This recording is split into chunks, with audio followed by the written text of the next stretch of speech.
Clasificación B, bajo supervisión de un adulto.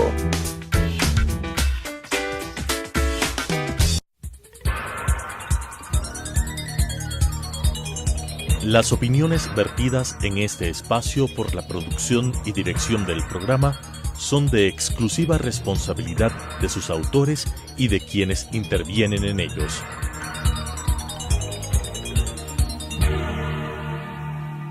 Telesucesos Canal 29 UHF presenta De 8 a 9 con Félix Narváez. Información y de opinión. Lo hacemos a nombre de la Agencia Metropolitana de Tránsito. Gracias a su sintonía. La prensa ya está circulando y sus encabezados marcan los hechos. Son los principales titulares en opinión y noticia en Sucesos.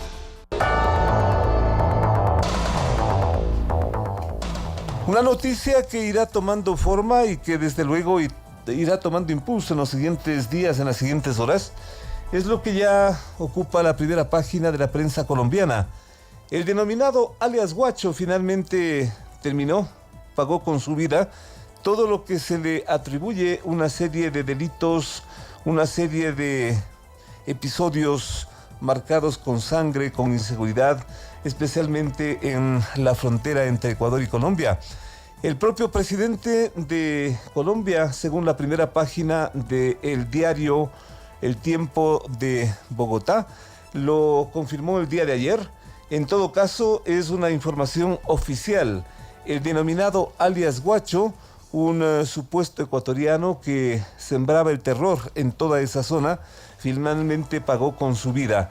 La primera página del diario El Tiempo grafica el cadáver del supuesto alias Guacho, lo pone en una situación difusa, la fotografía, pero en todo caso es la información oficial. Algunas personas se preguntan qué mismo pasó con el alias Guacho.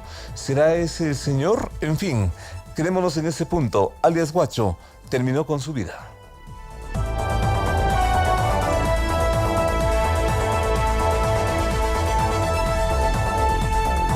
En otro orden de cosas, nos vamos a la primera página del diario El Universo.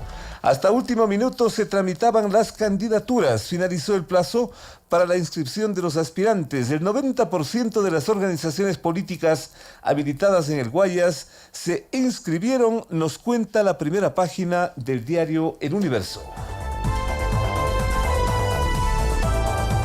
En los siguientes minutos vamos a analizar con Henry Llanes, asambleísta, miembro de la Organización Estatal Petrolera de este país, la situación del IES, porque viene haciéndole un seguimiento que a ratos por la cifra sorprende de la principal institución social de este país. En un momento ya nos acompaña Henry Llanes aquí con ustedes en Sucesos. Y una noticia que traerá también cola y polémica. Atención, en el país, a partir del aumento de las gasolinas, habrá dos tipos de gasolinas. Toda una complicación, inclusive de orden técnico, pero allí está la decisión del gobierno. La una para todos los ecuatorianos, que aumentó de precio. Y la otra para los señores taxistas. ¿Qué poder de estos señores taxistas que les crean hasta una gasolina especial, especialmente subsidiada para ellos? Pero en todo caso, dos gasolinas van a entrar a operar. ¿Y ahora cómo le van a hacer las gasolineras? De eso también tendremos información en los próximos minutos.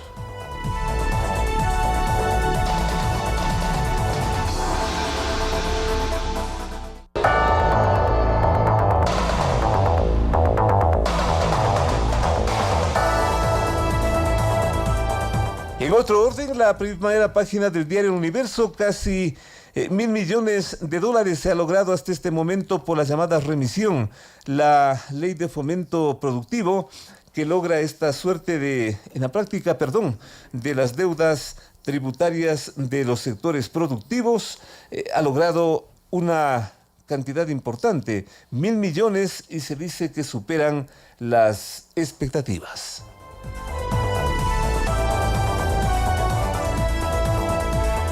Ya mismo estamos abordando este tema que sin duda traerá mucha polémica en los próximos días. Los dos tipos de gasolina, eso es en la práctica. Una para los señores taxistas y otra para el resto de ecuatorianos. En un momento estamos con una voz autorizada que nos va a poner luces sobre este asunto.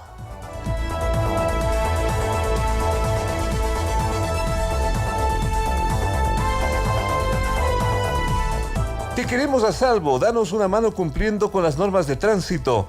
No excedas los límites de velocidad, los conductores tenemos una gran responsabilidad en nuestras manos. Es un mensaje de la AMT, Agencia Metropolitana de Tránsito. Volvemos con más, no se vayan, en un momento.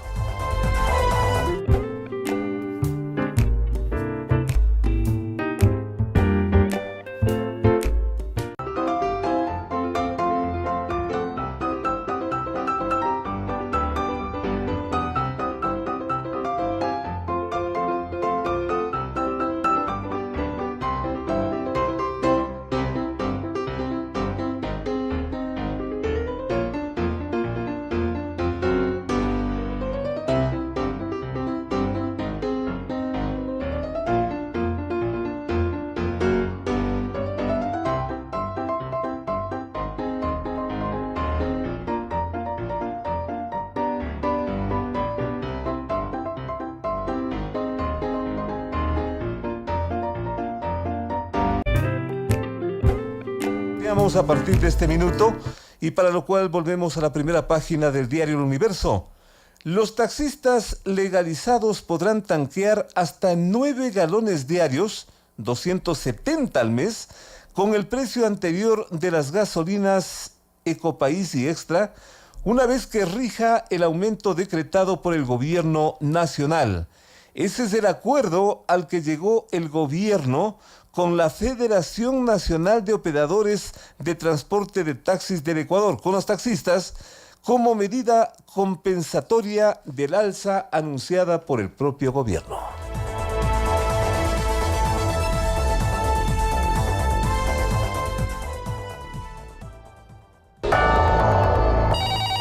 Contacto telefónico a partir del hecho más importante. Al otro lado de la línea hay quien hace opinión y más noticia.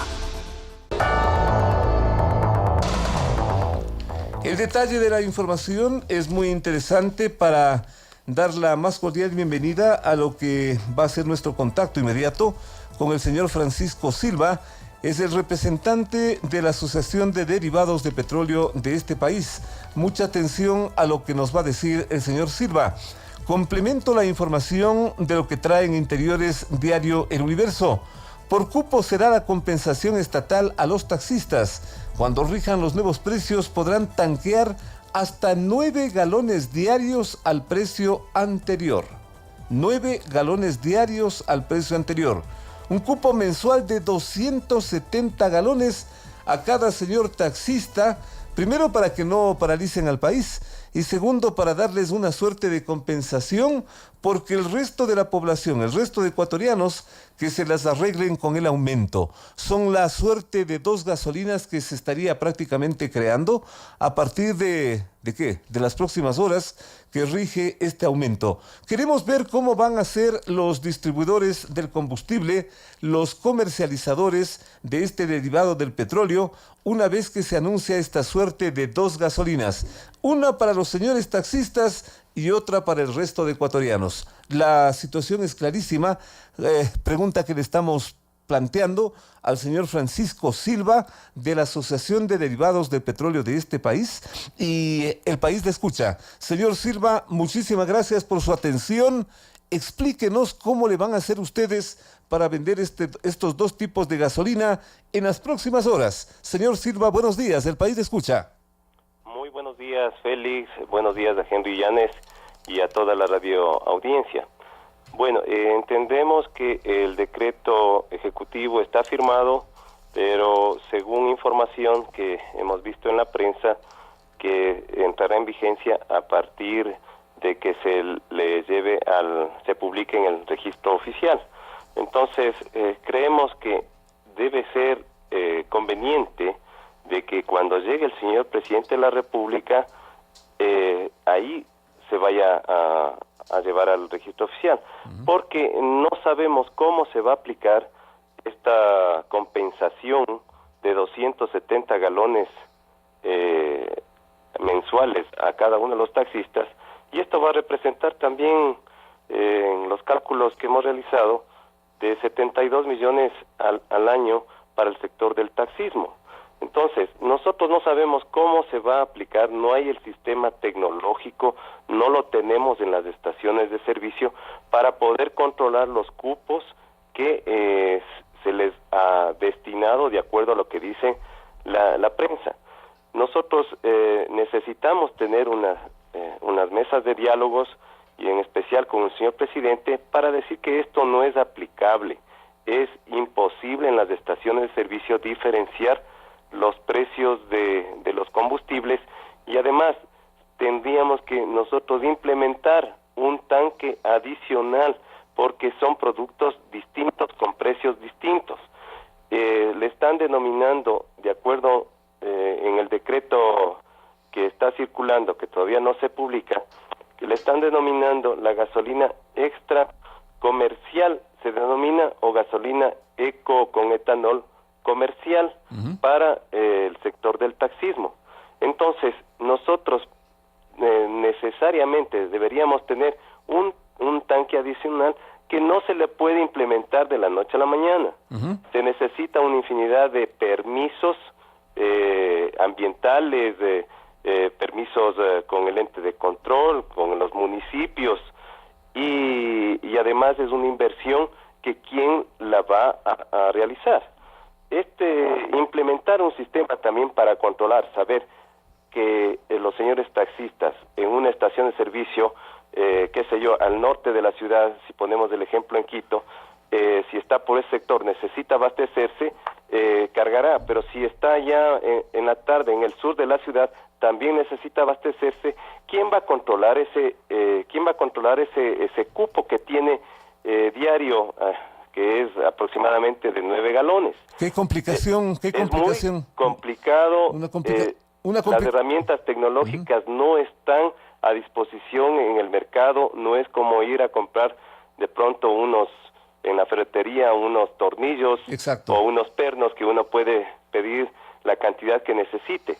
Estos sistemas son complejos y hay que hacer un pedido, en este caso, a las empresas que están en esa capacidad, y esto demoraría por lo menos un año en poder implementarse, pero eso tiene un costo muy significativo para implementar en todas las estaciones de servicio. ¿Cuánto costaría? ¿Cuánto estiman ustedes un presupuesto que costaría la implementación de este nuevo sistema para tener dos tipos de gasolina, señor Silva? A ver, para tener estos dos tipos de gasolina, el cálculo más o menos que hemos hecho, un referencial, siempre y cuando tengamos facilidades en las estaciones de servicio, es de $150 millones. Esto los distribuidores de combustibles no lo tenemos por una sencilla razón. Venimos reclamando nuestro margen de rentabilidad desde hace 15 años. Nos rebajaron el margen del 18% al 13%. Y todos los costos operativos los hemos asumido nosotros de ese margen que no ha sido incrementado. Por lo tanto, nosotros no podemos hacer esa inversión. El Estado debería hacer esta inversión, cosa que lo dudo mucho por el problema y el hueco fiscal que tiene el Estado, y operar esto, implementarlo, como digo, va a demorar por lo menos un año. Entonces, una vez, señor Silva, que por lo visto se han puesto de acuerdo los señores taxistas y las autoridades del gobierno, ¿cómo van a hacer ustedes para inmediatamente empezar a vender el segundo, sobre todo, tipo de gasolina para los señores taxistas? No hay cómo, es imposible. Nosotros, poniéndole un ejemplo, nosotros deberíamos comprar un producto con mayor subsidio para los señores taxistas y un producto con menor subsidio. Y eso debería entrar, como digo, en un tanque diferenciado, porque ¿cómo sabemos nosotros a qué momento se nos termina ese producto? Exacto. Y estar controlando de galón en galón, y cuando llegue un señor taxista en un momento determinado, yo no le puedo decir, mira, este momento solo tengo medio galón para despacharle porque se acabó el cupo. Qué complicado. En la estación de servicio. ¿De cuántos distribuidores de gasolina, de cuántas estaciones de servicio hablamos en el país, señor Silva? Alrededor de 1.100 estaciones de servicio existimos en el país. 1.100 estaciones de servicio que se encuentran tanto en la zona urbana, en la zona rural, y hay que tomar en cuenta que hay estaciones de servicio en la zona rural que no tienen la infraestructura como este momento como para poder implementar también este tipo de mecanismos y de tecnología. A ese nivel se supone que habrá que ir llevando en baldes la gasolina, pues para darles a los señores taxistas.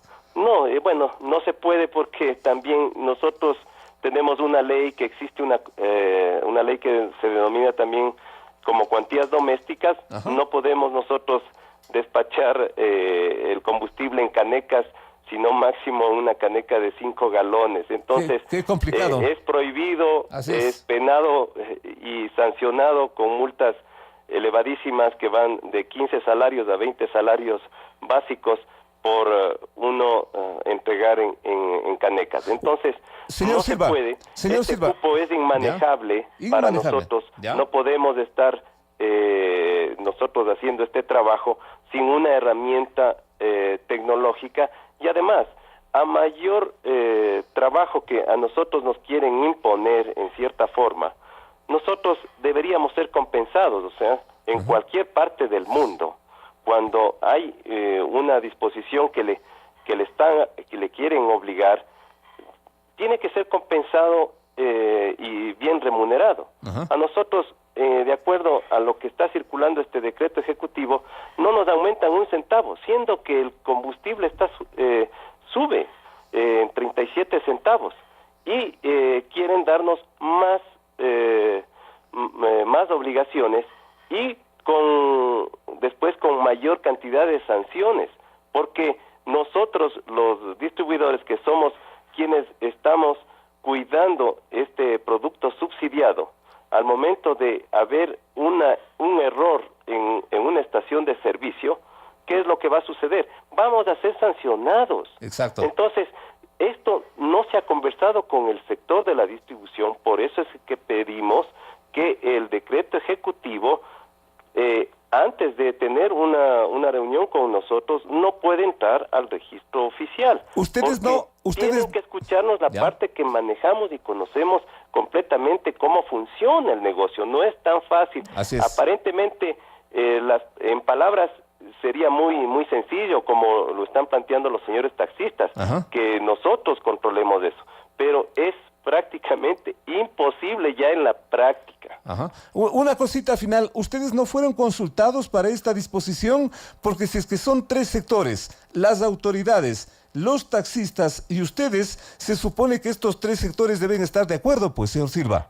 Esto nos llama mucho la atención, que el sector de la transportación fueron recibidos, escucharon sus propuestas.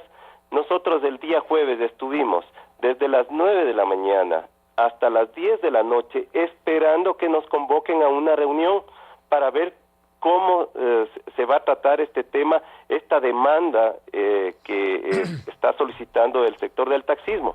Lamentablemente a nuestro sector no nos han tomado en cuenta, y querer aplicarse este decreto al momento que se publique, imposible. El Estado va a tener grandes complicaciones porque los señores del taxismo van a decir, usted ya me ofreció y usted tiene que cumplirme. Exacto. En la estación de servicio no tenemos cómo diferenciar estos dos precios. Señor Silva, ¿cómo no?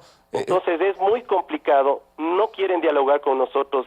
Es una pena que nosotros como sector tan importante que movemos prácticamente la economía del país, nosotros alrededor de un 15% del presupuesto nacional la movemos a través de nuestra estación de servicio, y en esta situación compleja no se toma en cuenta un criterio porque hay técnicos dentro de cada ministerio que creen que sí, es tan fácil. Sí, solo le voy a decir que Petroecuador tiene alrededor de 45 estaciones de servicio propias en fronteras. ¿Ya? Ellos tampoco saben cómo lo van a aplicar.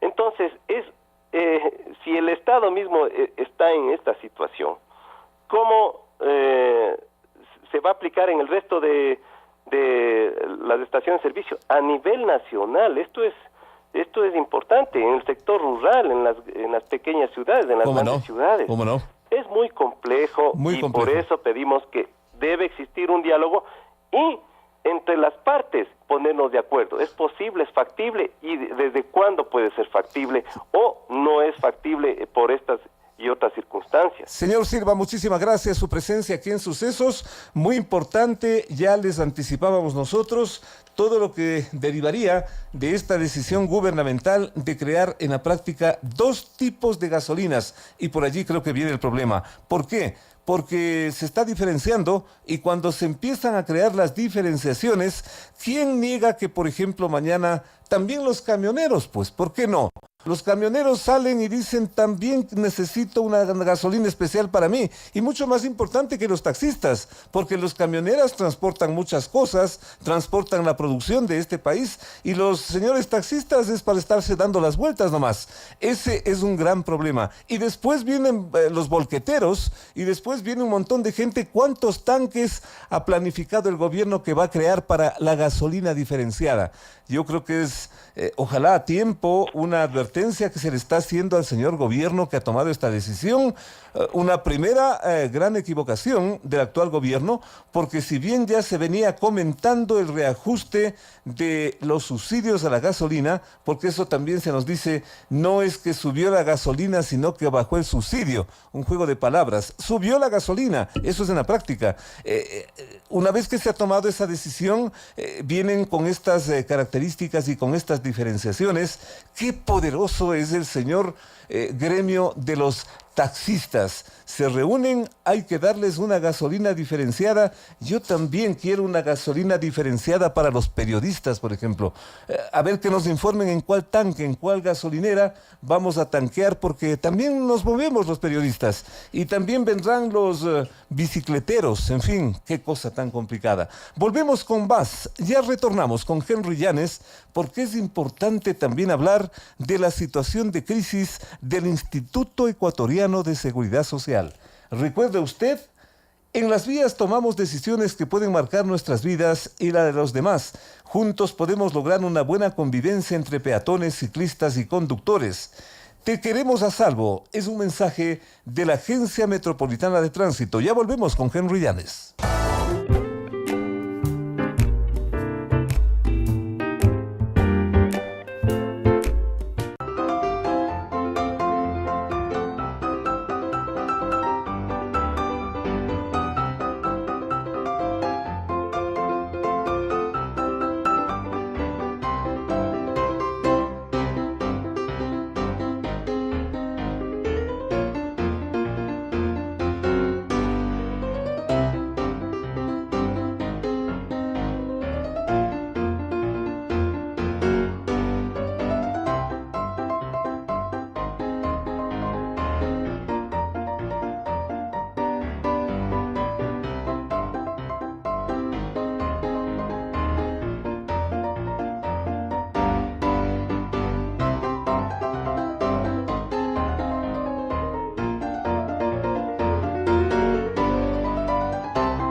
Internet está, yo diría, y con todo respeto, plagado de comentarios muy interesantes de quien del año 93 al 98 fue el secretario general de los trabajadores petroleros de este país, Henry Llanes. Luego él desempeña papeles de representación pública, concretamente en la Asamblea. pero es un analista que con mucha propiedad, que con mucha documentación, viene hablando sobre 4 sectores fundamentales y viene haciendo opinión. Y hay que hacer un seguimiento para tener un concepto claro de las cosas que están pasando. ¿Sobre qué? Electrificación, proforma presupuestaria, Instituto Ecuatoriano de Seguridad Social y Petróleo. Figúrense ustedes sobre estos temas, 3 cosas cruciales de la economía de este país.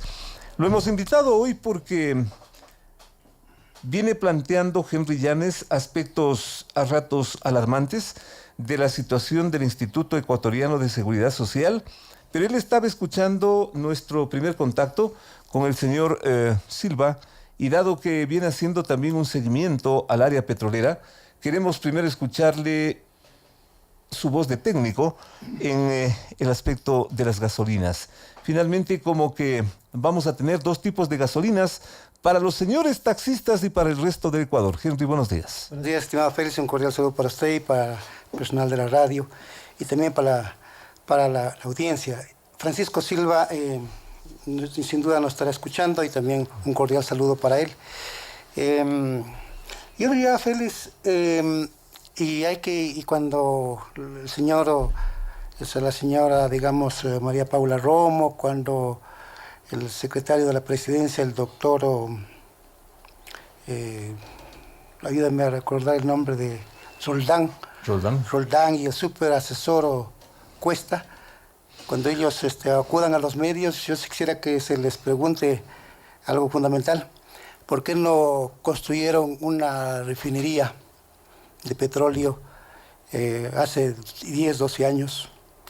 Que si el Ecuador hubiese construido una refinería de alta conversión tecnológica para procesar crudos pesados, como esos crudos que se lo están extrayendo en la provincia del Napo, sin duda alguna el Ecuador no estuviera importando combustibles y más bien estuviera exportando los combustibles, sino que los gobiernos últimos, desde el año 95 acá, vienen incumpliendo el artículo 5 de la Ley de Hidrocarburos.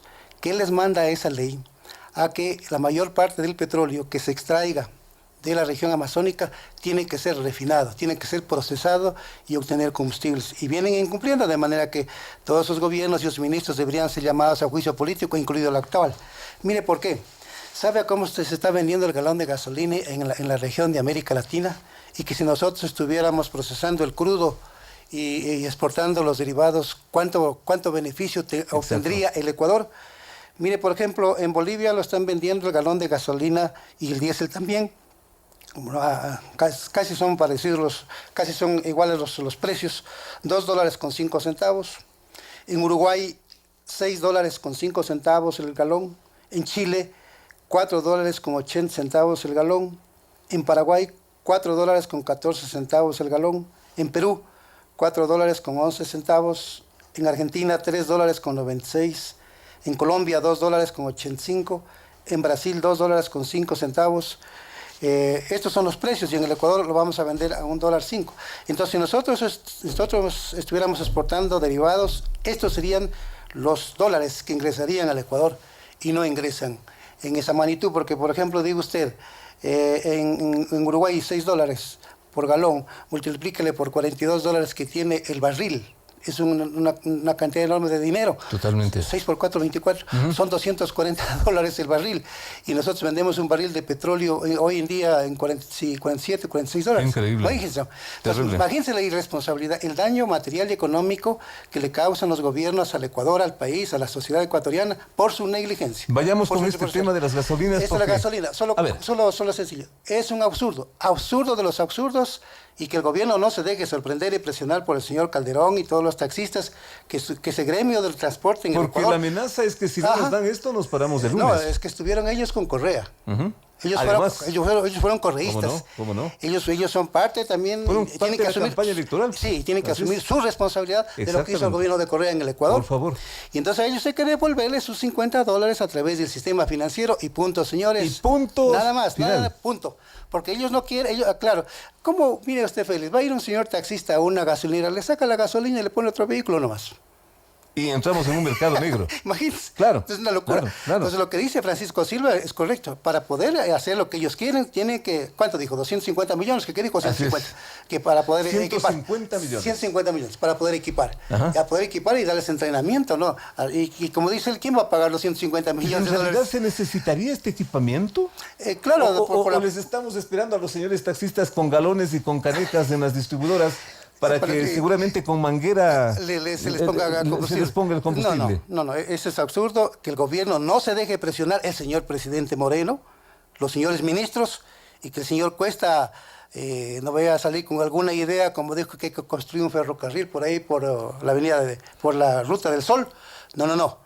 Señores, una cosa muy sencilla, yo les devuelvo mensualmente, si quieren les doy por adelantado, $50 para que todos con eso compren, paguen la diferencia del precio del galón del gasolina. Una derivación del subsidio, ¿no es cierto? Sí. Los $50 para cada taxista. Para cada taxista. Y punto final. Punto final. ¿Ya? Y así ese caso hay que luchar feliz, porque si no, señores, ya es la viveza de nuestro país, la viveza criolla. Yo ya lo estoy viendo. Están sacando la gasolina siguiendo a una gasolinera y tanquear, y a la vuelta de la esquina le estarán pasando con una manguera a otro vehículo. Y le puede estar vendiendo a precio real. Y vuelve ese mismo vehículo. Y vuelve otra vez a tanquear ahí mismo. Claro. Entonces, por favor, qué no nos dejemos sorprender. Henry, y hay que pararnos firme. Henry, pero una vez que ya se ha firmado ese acuerdo entre autoridades y taxistas, ¿qué hacemos?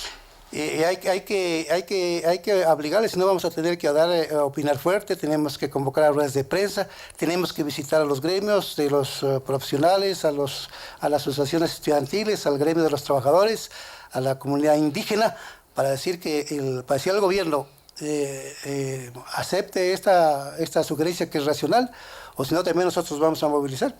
No quedaría otra alternativa, querido Félix, porque yo digo que en una racionalidad de la gobernabilidad no debería existir chantajes, presiones y condicionamientos. Pero los señores taxistas enseguida lo quisieron poner en vereda al gobierno, ¿no? Entonces, esto me huele a mí a chantaje, ¿ah? Así es, y a condicionamiento, ¿no? Si es que no nos dan y hasta amenaza diferenciada, nos paralizamos. El transporte del Ecuador, pesado, urbano, rural, los taxistas, los camioneros, los buceros, estuvieron con Correa y a ellos no le dijeron a Correa que construya una nueva refinería de petróleo que cumpla la ley de hidrocarburos, lo que dice el artículo 5, para evitar las importaciones, como hoy viene importando el gobierno. Tienen que asumir su responsabilidad. Ellos tienen política. Vamos con el tema del IES, estimado Henry, porque usted viene advirtiendo cosas asimismo alarmantes en el futuro del IES. 18.500 millones sería la deuda del Estado al IES. ¿Y sin eso? Sin eso, el IES puede digamos, tener graves dificultades y entrar en una profunda crisis. Solo para tener una idea. En Chile, de acuerdo a una conferencia que dio el economista Fernando Mosquera en septiembre, al cuerpo docente de la Facultad de Economía de la Universidad Central, él manifestó en esa conferencia en Chile que el patrimonio del Seguro Social de Chile era de 250.000 millones de dólares. ¿Ya? Patrimonio. El patrimonio. Y entonces digo usted, con ese patrimonio sí puede garantizar las prestaciones a los afiliados del Seguro Social, aquellos que aportan para tener a cambio atención médica y para cuando se jubilen recibir una pensión jubilar de dignidad. 250.000. Esta cifra es importante. Eso lo dijo Fernando Mosquera en una conferencia. En el Ecuador, según esa misma conferencia y según el mismo autor, el Ecuador tiene un patrimonio de 17.000 millones de dólares. Y tiene una nómina de jubilados que se aproximan a los 500.000. 500.000. Y tiene una nómina de afiliados al Seguro Social Obligatorio cerca de 3 millones de personas. Entonces, si tenemos de 17.000 millones de patrimonio, eso es insostenible, eso no es una garantía, eso no es un respaldo para garantizar las prestaciones de los afiliados y menos todavía para garantizar y respaldar el pago de las pensiones jubilares. Con esa cifra no. Con esa cifra, no. ¿Para cuánto tiempo tenemos IES? Si no hubiese revertido la Corte Constitucional el 40% para pagar las pensiones jubilares, solo teníamos pago de pensiones jubilares máximo hasta el año 2021. Raspando. 2021. Raspando. Y de ahí para adelante, chao, pago de pensión jubilar. Y lo que es grave, querido Félix, cerca del 90% de los jubilados en el Ecuador viven de la pensión. jubilar, porque ellos trabajaron años 70, años 80, años 90, aportaron al Instituto Ecuatoriano de Seguridad Social 30 años, 35 años, Porque 40 además años. para eso es la pensión jubilar. Claro. Así es. Usted es afiliado al IES y usted está aportando para cuando se jubile tener una pensión. ¿Qué tiempo aportó? No es que le está pagando el Estado. No. Usted hay que aclarar, por favor. No. Así es. El Estado no ha puesto un solo centavo partido por la mitad. ¿Para qué? Para clínicas y hospitales, ¿no?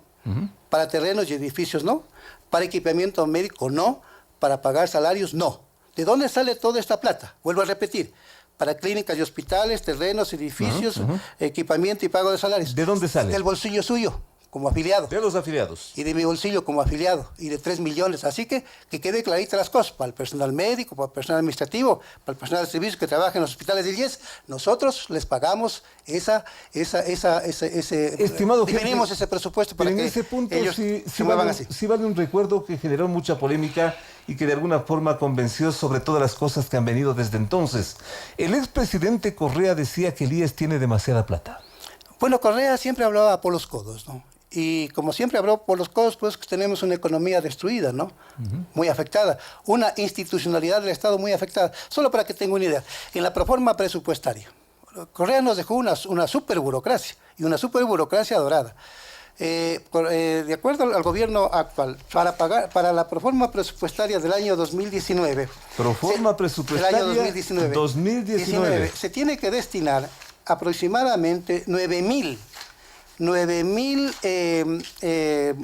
millones, déjenme por aquí, tengo el dato, cerca de 9.300 millones de dólares, ¿ya? Esa es la propuesta. ¿Solo para? Para pagar sueldos. Sueldos. Solo para pagar sueldos.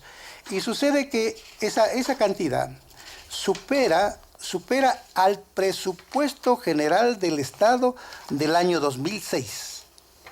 A todo el presupuesto del Estado. A todo el presupuesto del Estado del año 2006, ¿no? Y entonces el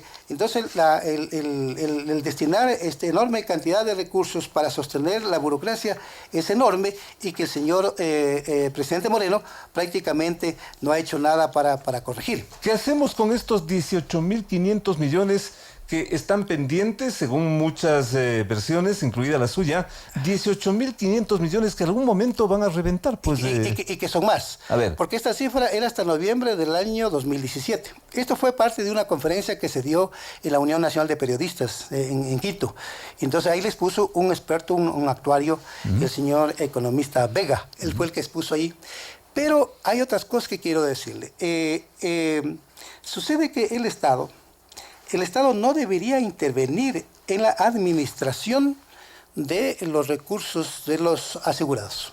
Hay una prohibición constitucional en el artículo 372 de la Constitución de la República que dice que ninguna institución del Estado debe intervenir en el manejo de fondos y reservas y ni menoscabar su patrimonio. Hay una prohibición. Hay una prohibición. Expresa. Póngale atención a esto. A ver. Dice, ninguna institución del Estado debe menoscabar los fondos y reservas del Seguro Social Obligatorio, ni su patrimonio. Mire usted que justo esa prohibición constitucional, justo la han incumplido, porque el gobierno anterior y el actual han menoscabado el patrimonio. Mire lo que pasó. Correa, sucede que impulsó la reforma a la Ley de Seguridad Social para la atención médica a los hijos de los afiliados en el año 2010. Desde el año 2010 a mayo de este año 2018, según el señor Rodas que se fue, el costo, el impacto material, económico y social de esa reforma fue de $1.000 millones, porque Correa dispuso que reciban atención médica los hijos de los afiliados hasta 18 años. ¿Cómo no? Según el señor Rodas, $250 millones es el impacto de esa reforma. Pregunto, ¿menoscabó o no menoscabó el patrimonio de esa reforma? Sí, hay otra. La del año 2015, con la Ley de Justicia Laboral. Sucede que el señor Rodas, que se acabó de ir, dijo que el impacto, él dijo que era $3.500 millones desde mayo del año 2015 a diciembre de este año, 2018. Otros dicen que la Contraloría también ya definió el informe borrador, es de $4.200 millones. Pregunto, ¿la Ley de la Justicia Laboral menoscabó o no menoscabó el patrimonio del IES con esa reforma? Sí, ¿en cuánto? En $4.200 millones. Y por último, para poder financiar el presupuesto, al dejarlo sin el 40%, año 2016, año 2017, año 2018, el IES tuvo que desinvertir sobre 5.000 millones de dólares. 5.000 millones de dólares. Porque la reserva en el fondo de pensiones, el ahorro del fondo de pensiones producto de nuestros aportes, debió tener hasta el año 2017 13.143 millones de dólares. 13.000. ¿Y en cuánto quedó? En 6.500. Entonces sacaron 5.000 millones de dólares de la reserva. Para poder sostener. Entonces mira el impacto de la reforma del 40%. La conclusión es, ¿afectó o no afectó? ¿Menoscabó o no menoscabó el patrimonio del IES? Sí. Por eso es que en el año 2019 nosotros vamos a impulsar, una vez que tengamos ya con nuestro cuerpo de abogados... Año 2019. Sí. Nosotros vamos a impulsar una acción legal contra Correa. Fundamental. Contra Correa y contra los asambleístas que aprobaron estas dos reformas. ¿Acusándoles de qué? Porque ellos violaron la Constitución de la República, que estaba prohibido que el Estado intervenga en el manejo de fondos y reservas del IES y menoscabe su patrimonio. Está bien esta acción, mi estimado Henry, pero como conclusión, lo cierto es que no tenemos plata. Claro, no tenemos plata, por eso es que hay que luchar, usted y yo y los 3 millones de afiliados de este país y los 500.000 jubilados. Es para que pase una reforma en la Asamblea Nacional, porque cuando yo fui asambleísta... Para que sean los afiliados los que administren el IES. Y entonces yo le dejé una reforma que fue calificada la reforma por el Consejo de Administración de la Legislatura, para que entonces sean los afiliados los que administren el IES y no el gobierno. Porque sucede que quiero también aprovechar del espacio, entiendo que estoy terminando. Muy cortito, tenga la bondad. Para denunciarle al país. Sucede que la mayoría de la Comisión de Relaciones Laborales, de los Derechos de los Trabajadores y de la Seguridad Social, que la preside la señora Liliana Durán. De la Asamblea. Aguilar, asambleísta ¿Ya? y presidente de la Asamblea. Hay un informe de mayoría que concluye que desacata la resolución de la Corte Constitucional. La Corte Constitucional resolvió en una sentencia, en una resolución, para que el representante de los trabajadores y los afiliados sea elegido por votación universal. Y derogó lo que decía que en el artículo 28, inciso segundo y tercero, derogó, porque estos dos incisos decían que el representante de los trabajadores sea elegido por un colegio electoral y el representante de los empleadores a través de las cámaras. La Corte Constitucional le dijo que no. ¿Y sabe lo que significa el desacato? Destitución del cargo. De manera que nosotros ya le decimos a la Asamblea Nacional que no nos obliguen a que en el momento de, si la mayoría aprueba una cosa como esas, nosotros debemos acudir ante un juez, porque aquí es sencillo, hay que acudir a un juez fundamental y pedir la destitución. Henry Llanes, una voz autorizada por su documentación, por su conocimiento en estas 4 materias, pero sobre todo en esta última del tema de la seguridad social en el país, que es también una especie de problema que se viene arrastrando. Grave. Y yo me pregunto hasta qué momento, porque decimos le falta tanto, nos deben tanto, no nos han pagado tanto, pero ¿eso en algún momento va a llegar a un colapso? ¿O va a llegar a qué? Saquen sus propias conclusiones. Acaban de escuchar a Henry Llanes y ya volvemos con más, recordándole que te queremos a salvo. Danos una mano cumpliendo con las normas de tránsito. No excedas los límites de velocidad.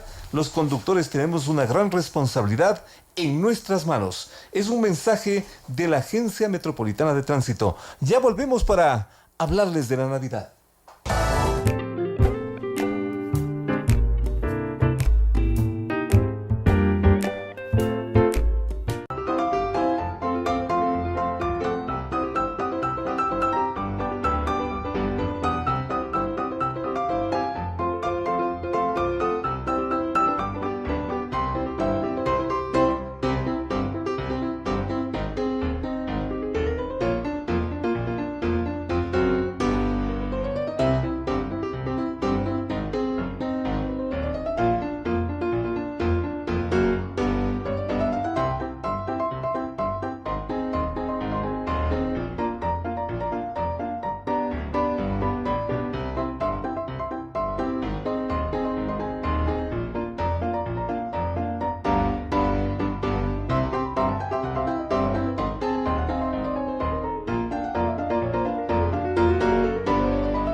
Esteban. Aarón, ven aquí. Ese de ahí. En las vías tomamos decisiones que pueden marcar nuestras vidas y la de los demás. Juntos podemos lograr una buena convivencia entre peatones, ciclistas y conductores. Te queremos a salvo. Es un mensaje de la Agencia Metropolitana de Tránsito. En pocas horas estamos asistiendo a esa convocatoria universal que a través del signo de la cruz y a través de los siglos ha marcado el destino de prácticamente la civilización. Obviamente hay diferenciaciones con otras culturas, con otras creencias, pero el cristianismo hace lo que hace y eso es parte de una larguísima historia. Pero cuando llegamos a días y a fechas como estos, muchos se preguntan, y con razón, ¿qué estaba ocurriendo hace más de 2000 años en los cielos de este planeta? Ocurría, por ejemplo, que ya estaba dando señales esa luz que iluminó a los Reyes Magos y que aparentemente les llevó a ese sitio de Belén donde nacía el Hijo de Dios. Ahí está una pregunta que queremos trasladarle al estudioso de los fenómenos cósmicos, Javier Argüello, este ecuatoriano que es un apasionado por esta ciencia, nos visita aquí en Sucesos. Javier, un grato honor tenerte por acá, un saludo muy cordial y vayamos un poquito directo al grano. Hace tantos años, ¿qué ocurría en los cielos de este planeta? Bienvenido, el país te escucha. Gracias, Félix, muchas gracias por tu invitación. Obviamente la pregunta es inquietante. Lo que ha ocurrido durante 4.000 millones de años desde el aparecimiento de la Tierra y lo que ha ocurrido desde hace 14.000 millones de años desde el Big Bang en el momento inicial del universo. Fenómenos astronómicos permanentes que son visibles prácticamente durante todo este lapso de tiempo. Ubicamos hace 2000 años, de acuerdo al Evangelio según Mateo, el fenómeno astronómico de la estrella de Belén, que desde el punto de vista como divulgador científico tengo que tratarlo de una manera bastante descarnada, pues tú entenderás, esa es mi formación. Por favor. Y claro, pudiendo herir susceptibilidades o quitar esa pasión que tiene la gente por recordar la Navidad. Soy un respetuoso del criterio ajeno y eso ya quedará para las personas de acuerdo a su libre albedrío. Por el momento, por las fechas y asimismo con todo respeto también a las creencias, pero son preguntas que se hace el público, son preguntas yo diría a diario y qué mejor en ese momento mágico de la Navidad. ¿Existió la estrella de Belén? Bueno, la estrella de Belén es un fenómeno que ha tenido una larga trayectoria, una larga discusión, un largo debate, tanto en la comunidad científica cuanto en la religión católica. Obviamente Mateo nos explica cuál es el contenido de la estrella de Belén. Normalmente sabemos que un fenómeno astronómico se suscitó 7 años antes del nacimiento de Cristo, es decir, 7 años antes. 7 años antes del nacimiento de Cristo, pero en el calendario cristiano se le ubica el fenómeno en los mediados de diciembre, 24 de diciembre, que coincide con precisamente este interesante acción de la religión católica. ¿Y por allí nace la estrella de Belén? Sí, bueno, la estrella de Belén se ha tomado como parte del estudio de las civilizaciones antiguas de Mesopotamia y Persia, que es donde prácticamente se ubica el fenómeno de Belén. En ese tiempo teníamos grandes estudiosos de la astronomía que eran precisamente los magos, y no estamos hablando de los 3 reyes magos, estamos hablando de los magos que son los iniciadores de una religión zoroastra que se llama. ¿Científicos? Científicos, evidentemente. Tú debes comprender, Félix, que la astronomía es una de las ciencias más antiguas del hombre. Desde que el hombre hace 3 millones de años elevó la vista al cielo, cuando comenzó a pararse sobre la superficie de la Tierra, ya comenzó a estudiar los fenómenos celestes. Normalmente los magos eran astrólogos, y hay que hacer una diferencia aquí muy clara entre lo que es la astrología y la astronomía. La astronomía es una ciencia que estudia el cosmos. La astronomía. La astronomía. ¿Ya? Mientras que la astrología es una actividad no científica que trata de relacionar los fenómenos celestes con fenómenos como estos, como fenómenos de misterio o fenómenos de milagros. Tú vienes a ser una especie de astrónomo también. Sí. Tú eres un astrónomo. Yo soy un divulgador científico de la astronomía. Ya. Vale esa aclaración. Evidentemente yo tengo que ser, como te dije, muy serio en el tratamiento de la estrella de Belén. Los magos entonces eran científicos, tenían un conocimiento científico y predecían cierto tipo de fenómenos astronómicos que a su vez relacionaban con la motivación religiosa que ellos tenían, que eran prácticamente personas que se dedicaban a estudiar los fenómenos celestes. Los magos a los que se refiere Mateo en su Evangelio, evidentemente todavía no se sabe si eran 3 o eran 4, pero de lo que tenemos claro es de que ellos se habían determinado a estudiar estos fenómenos relacionando con un efecto eminentemente religioso. Porque es real ese detalle que tú lo acabas de mencionar. Yo también he escuchado del cuarto rey mago. Sí, en definitiva los magos, como te dije, no eran 3, eran muchísimos magos que parten de una religión, cuyo máximo líder era Zaratustra. De ahí viene la cuestión de los magos, que ellos tenían una religión que estudiaban el cielo y los fenómenos celestes relacionando con estos fenómenos. ¿Ya? Ahora bien, creo que nos estamos quedando... Por favor, vamos al tema de la estrella de Belén. Fíjate que en la Edad Media el pintor italiano Giotto ya le ubica al pesebre con un fenómeno como los cometas. En la Edad Media. Sí, él al hacer su cuadro famoso de la Natividad le pone a un cometa bajo el pesebre. Una de las teorías de la astronomía sobre la cuestión de la estrella de Belén, en primera instancia podemos partir de 3 presupuestos firmes. La primera, originado por un cometa. Un cometa. Un cometa. Que cruzó el firmamento. Que cruzó el firmamento. Fíjate, Félix, que el 16 de diciembre de este año, hace unos pocos días, unos 6 días, el cometa Wirtagen, que es un cometa periódico, estuvo muy próximo a la Tierra, a 16 millones de kilómetros del planeta. Esta es una roca que aproximadamente tenía o tiene sobre los 2,5 kilómetros. Hoy está siendo visible sobre la constelación de Tauro, aproximadamente cerca de las Pléyades, con una magnitud que bordea los 3 o 4 magnitudes, es decir, una estrella insignificante. Esto debido a la distancia. Obviamente la distancia es tan grande que el cometa pareció muy pequeño.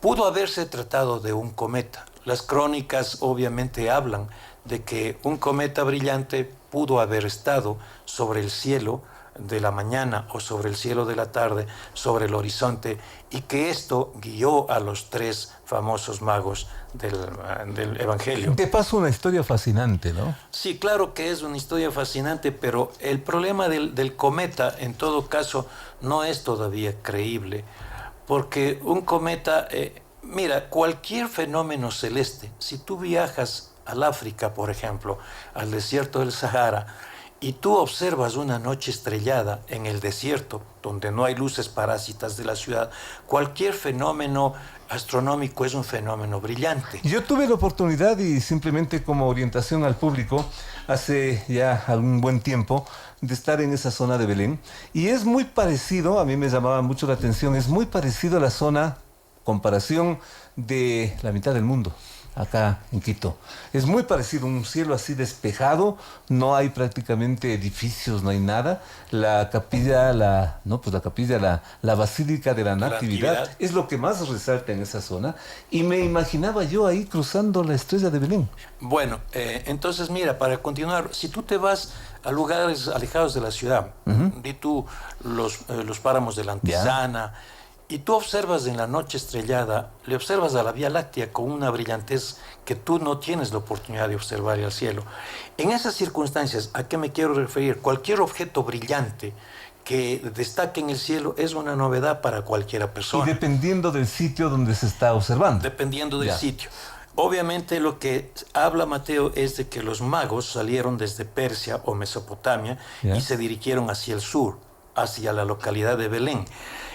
Para ellos más o menos ya tenían un conocimiento sobre la posición de ciertos objetos brillantes, específicamente sobre una de las constelaciones del cielo, que es Piscis.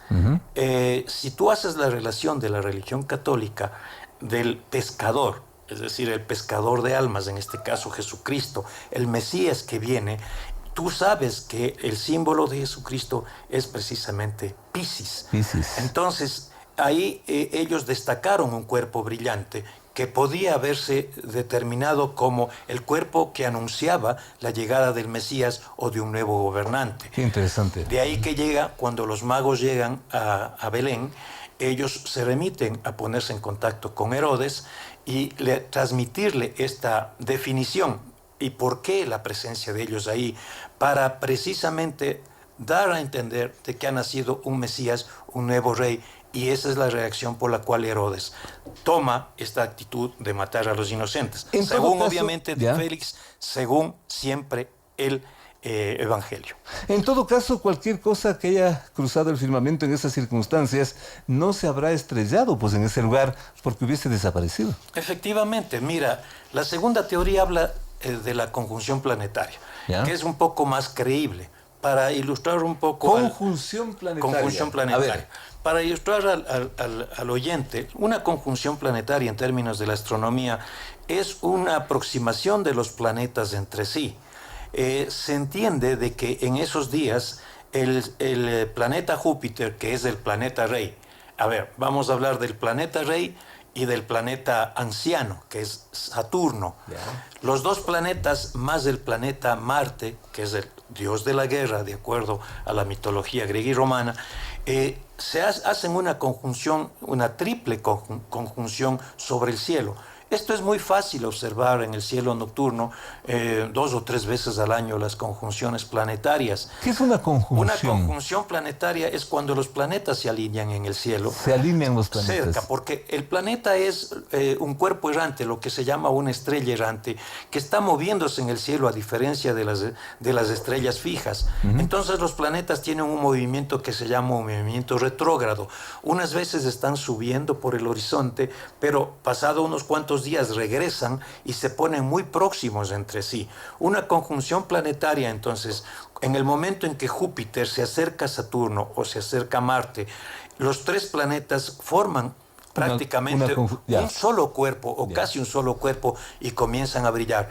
Te quiero decir que Júpiter es el cuerpo celeste más brillante del cielo después de Venus, Venus tiene una magnitud de 0, es un planeta muy brillante, que es una estrella que asoma en las mañanas, al amanecer o al atardecer. Esta conjunción planetaria obviamente puede haber sido que se produjo esta conjunción planetaria y se observa prácticamente un brillo muy grande en el cielo sobre el desierto. Cuando los magos se van acercando a Belén, la estrella comienza a brillar y esto genera una motivación en los magos que ya tenían clara su posición desde el punto de vista religioso, que era el advenimiento del nuevo Mesías que iba a gobernar Israel. ¿Y la tercera teoría, muy rapidito? La tercera teoría, Félix, es la más creíble. ¿La más creíble? La más creíble. Atención. El astrónomo Mike Monner, un astrónomo norteamericano, que hace un estudio sobre las estrellas, determina que la estrella de Belén pudo haber sido prácticamente la explosión de una estrella en el cielo, lo que nosotros conocemos como una supernova. Yeah. Las supernovas pueden llegar a ser objetos demasiadamente brillantes que inclusive pueden ser observados a mediodía, tal como sucedió en el año 1054 con la observación que hicieron los chinos de esta supernova que hoy día la conocemos como la nebulosa del Cangrejo. Su brillo fue tan grande que pudo ser observado durante el día. Entonces puede haber coincidido con una explosión de estas supernovas que no son otra cosa que estrellas gigantes, las estrellas gigantes rojas que están terminando su vida, llegan a ser aproximadamente 400 a 500 veces del tamaño del Sol, comienzan a hincharse, comienzan a consumir su combustible, que es el hidrógeno, y comienzan a crecer. Llega un momento en que la estrella es tan pesada que no puede ni siquiera soportar su propio peso y explotan, dando origen a esas hermosas criaturas que nosotros les conocemos como las nebulosas, que son los objetos más hermosos del cielo. Qué interesante, Javier, qué ilustrativo tu comentario, tu información, en un momento que nos aproximamos a la Navidad, con todo este simbolismo que tú también lo has descrito. Consecuentemente, la última teoría es la más probable. Sí, la más creíble. Pero yo no quiero quitarle, como te digo, esa ilusión a las personas. Por favor. Obviamente, hasta yo me ilusiono en fechas de la Navidad, porque obviamente hay paz, hay amor, hay motivación. Pero quién sabe si nosotros tengamos que poner en el arbolito de Navidad, ya sea no solamente la estrella de Belén, sino podamos poner el cometa de Belén con una cola grande encima del árbol, o una supernova que ilumine sobre el árbol, una iluminación grande, fuerte, que motive más que nada a los hombres. Obviamente el mandamiento, desde el punto de vista religioso, que no quiero yo ser crítico, de amaos a los unos a los otros, o paz en la tierra a los hombres de buena voluntad, que ese es el espíritu realmente de la Navidad, un espíritu eminentemente humano, fuera de cualquier connotación religiosa. Javier, un gusto, qué interesante, insisto, tu descripción, tu explicación como un estudioso del fenómeno cósmico. Muchísimas gracias por darnos este aporte para que el público, como siempre tú conoces, saque sus mejores conclusiones. Desearte la mejor de las Navidades, igual a nuestro público, y que por favor nos sigan acompañando con su sintonía, que es la principal motivación de hacer esta entrega semanal de información y de opinión. Dios mediante, hasta la próxima semana. Lo hemos hecho a nombre de la Agencia Metropolitana de Tránsito. Felices Navidades. Un abrazo cordial. Gracias por su sintonía. Hasta entonces. Las opiniones vertidas en este espacio por la producción y dirección del programa son de exclusiva responsabilidad de sus autores y de quienes intervienen en ellos.